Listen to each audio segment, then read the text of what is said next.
Welcome to my YouTube channel, PFGM Rx. I am your host, Roy Pickett. If you've been following me on Twitter, or if you've read my book, then you are aware of my project. I imagined becoming a general manager of a below-average NFL team in 2011, and then proceeded to write my book about how I would build an NFL team. These YouTube videos are a continuation of this project to illustrate how I would attempt to maintain a playoff contender and create a dynasty franchise. I invite you to watch the previous pre-draft video to examine what my strategy was going into the 2020 draft. In this video, I will discuss what my roster looks like now that the draft is over and what my concerns are going into the future. In my first 2 years as the general manager, I addressed the defensive line by selecting Cameron Jordan and Fletcher Cox in the first round. To see how players fit on my fictional roster, I utilized their real-life contracts and then find that data on OTC.com. I've read and I recommend their book, Crunching the Numbers. They are an excellent resource. Which brings me back to the Cameron Jordan and the Saints. He was given an extension making his 2020 salary a cap hit of a little over $9 million. The next 2 years, that price escalates up to around $19 million. The next 2 years, when I look up Fletcher Cox, I see that the Eagles are paying him roughly $22 million per year over the next 3 years. In 2022, I could potentially save over $13 million on the cap if I were to choose to cut Fletcher Cox at that time. This was the end of Chris Jones's contract, and I do not have the salary cap space to franchise tag him in the same manner as the Kansas City Chiefs have done and pay him over more than $16 million in 2020. In order to replace him, I drafted A.J. Epinesa in the first round. Now, draft analyst Daniel Jeremiah ranked Epinesa as his 26th player, so I felt justified drafting him with the 25th overall pick. I was surprised when he finally was drafted by the Buffalo Bills at 54 in the second round. Hindsight being 2020, perhaps I should have traded down for more draft picks before adding Epinesa to my team. But I don't make in-draft trades for the purposes of my exercise. Now, as we take a look at the newest linebackers on my roster, I show Chase Winovich as my third-round selection last year. Not shown in this slide are some of my veteran off-ball linebackers like Demario Davis, and he's scheduled to cost $9.9 million in 2020, and then it drops down to $2.3 million in 2021. Devin Kennard's contract goes in the opposite direction, starting at $2.5 million in 2020 and then increasing to $8 million in 2021. If I were to want to cut Kennard in 2022, that would yield about $5.75 million in salary cap relief. Fellow veteran linebacker Matt Milano is entering the final year of his contract in the Buffalo Bills, and he's costing only $2.2 million in 2020. I'm forecasting that his next contract is probably going to average over $8 million per year. So I drafted Akeem Davis-Gaither to play coverage linebacker in the third round at pick 105. I am a little apprehensive about this pick because I seriously considered selecting my favorite tight end Harrison Bryant at 105. And then when I examined my draft board, I saw that Akeem Davis-Gaither was my last coverage linebacker left, and I still had 3 tight ends still available. So I gambled hoping that Bryant might continue to fall to my next pick at 131. He was selected at 115 by the Cleveland Browns. This brings me to another point. As the general manager, you want to hire people who think like you do, which is why I was a supporter of Kevin Stefanski when he was hired by the Browns. He comes from the Kubiak-Shanahan line of thinking, which I subscribe to. Now the Browns have my right tackle, Jack Conklin, my ex-tight end, Austin Hooper. They drafted the tight end I wanted to replace Hooper with in Bryant, and they drafted defensive lineman Jordan Elliott I wanted in the third round.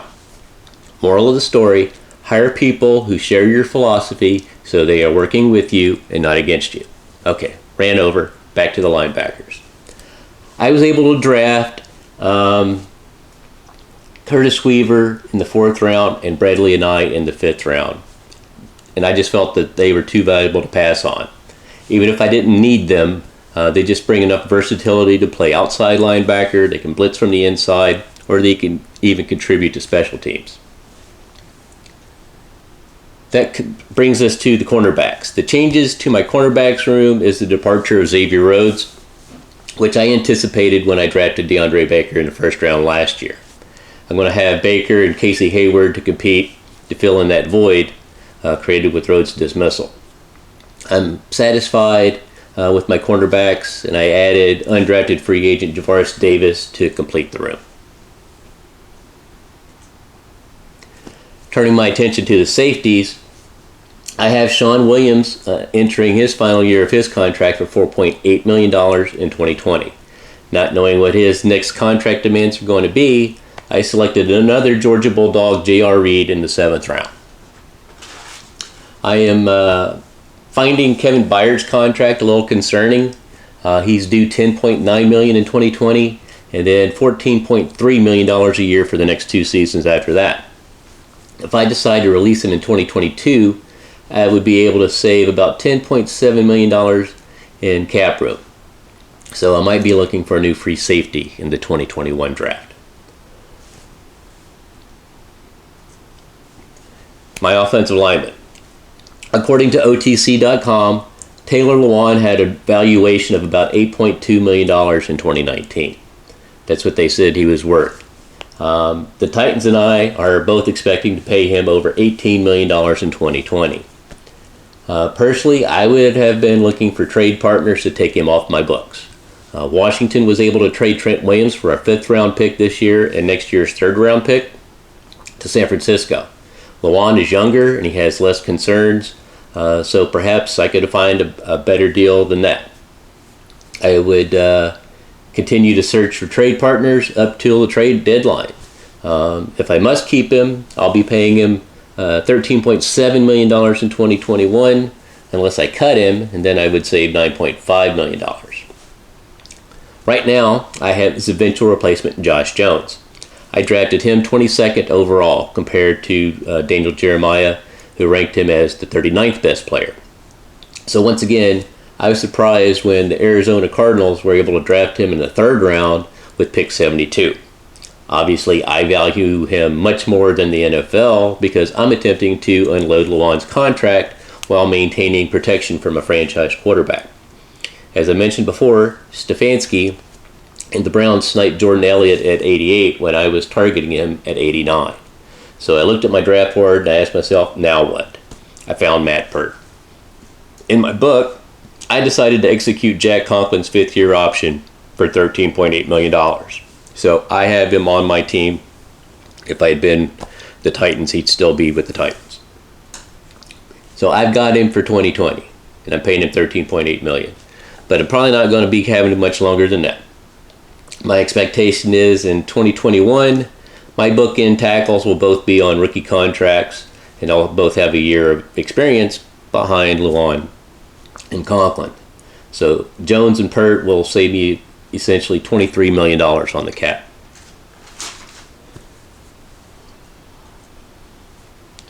Now, as I wrote in my book, David Johnson was on my roster last year, and I was looking to trade him and get rid of his $10 million contract. In real life, he was traded for DeAndre Hopkins to the Texans. So now I have D-Hop as my top wide receiver to go along with Michael Gallup, Christian Kirk, Kelvin Harmon, and Isaiah Hodgins, who I drafted in the 6th round this year. After missing out on Harrison Bryant, I was able to land Bryson Hopkins at pick 132 to replace the departure of Austin Hooper. So now my 3 tight ends are Zach Ertz, Ian Thomas, and Bryson Hopkins. As for my fullback, it breaks my heart to have to part ways with Kyle Juszczyk. But I needed the $5.4 million cap savings to be under the cap and sign my draft picks. Last year, I added Alec Ingold as an undrafted free agent, and I stashed him on my practice squad just in case this moment was required. During this year's draft, I'd considered Josiah DeGora as a possible Juszczyk replacement in the 4th or 5th round. And just like Stefanski, Matt LaFleur snagged a player that I was targeting, coming from that Shanahan background, and I know exactly why he did it.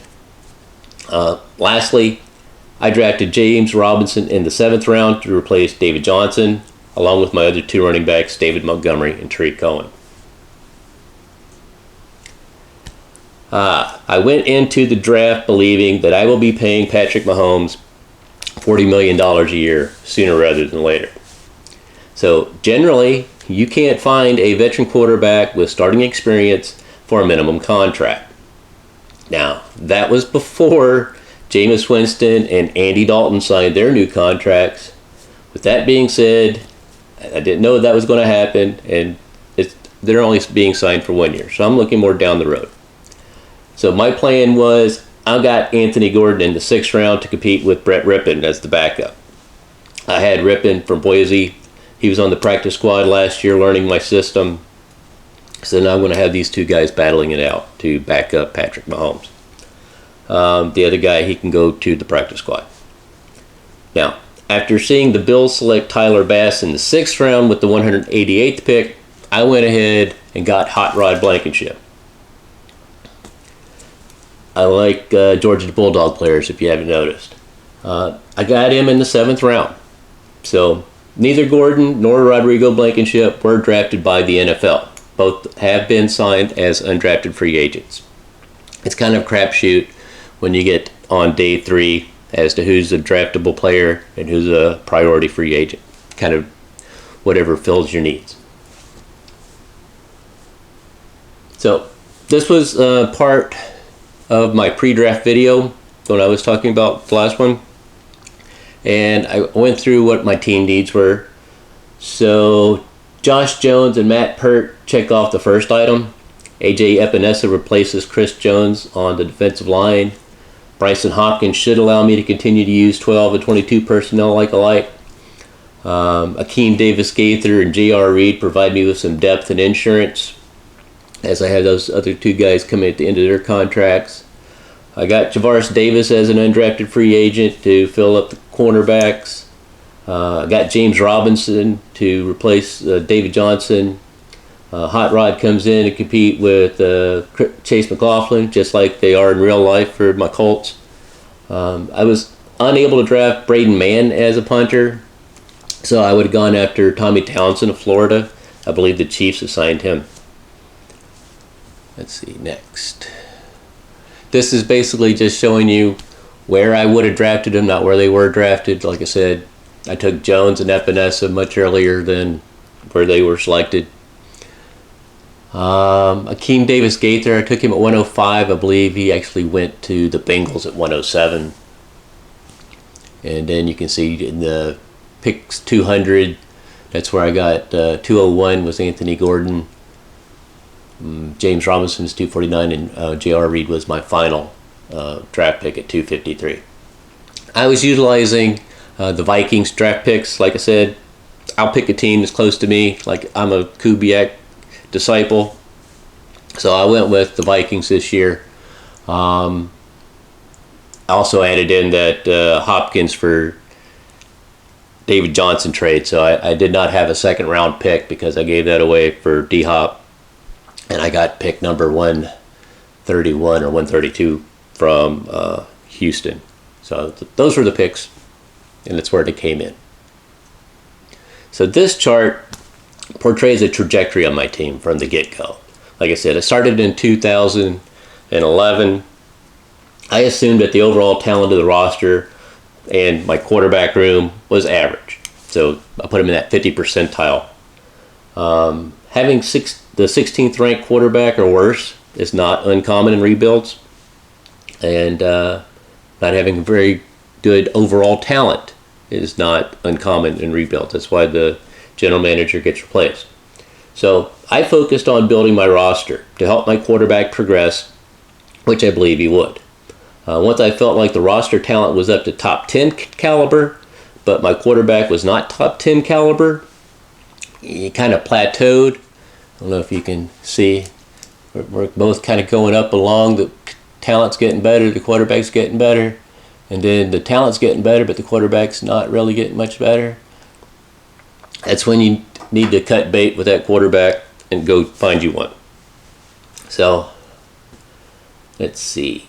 That's what I was doing with Ryan Fitzpatrick, and I traded up for Patrick Mahomes the same way that the Chiefs felt about Alex Smith at that time. Once my roster was maxed out, getting a top quarterback on a cheap rookie contract will allow me to create the largest window for multiple Super Bowls.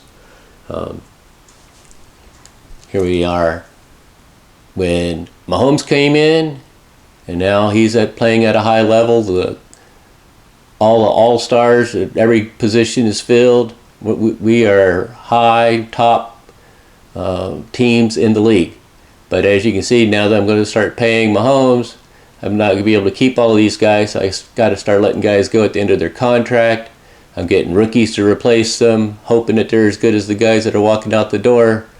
And then you see that the talent is kind of precipitous. So I'm trying to make this as flat as possible, but it's getting kind of steep, especially when you start stretching it out. I'm losing some very talented players with some formidable contracts in order to just prepare for Mahomes' second contract. In 2020, Patrick is scheduled to make just over $5.3 million. And since his fifth-year option has been exercised, his salary will increase to $24.8 million in 2021, and then jump up an additional $15 million more in 2022, when he's expected to be the highest-paid player in the NFL at over $40 million a season. So potentially, we have annual increases to the salary cap at about 6 to 10%. That might just pay for the increases for Mahomes, but it's not going to pay for any increases for future players. Once these guys that I've drafted, they get to their second contracts, they're going to be expecting to get paid for their talent, and I'm not going to be able to do it, so they're going to be walking out the door just like Chris Jones and Austin Hooper. And then I'm going to be hoping that I can draft and it doesn't deplete the overall talent. Most likely the general manager is not going to be able to outbid other teams for top free agents. So you're going to have very wise signings and getting young guys that have potential, not proven veterans who you're paying for their past. Like I was saying, we're trying to lessen the steepness of the corrosion curve once your franchise quarterback is paid accordingly. Okay, so thanks for watching my video. Please like and share this page. You can follow me on Twitter at PFGMRx. And if you have not read my book, you can find it on Kindle. That's what it looks like. PFGM Rx, How to Build an NFL Team If I Were a Pro Football General Manager. This concludes my video. Thank you.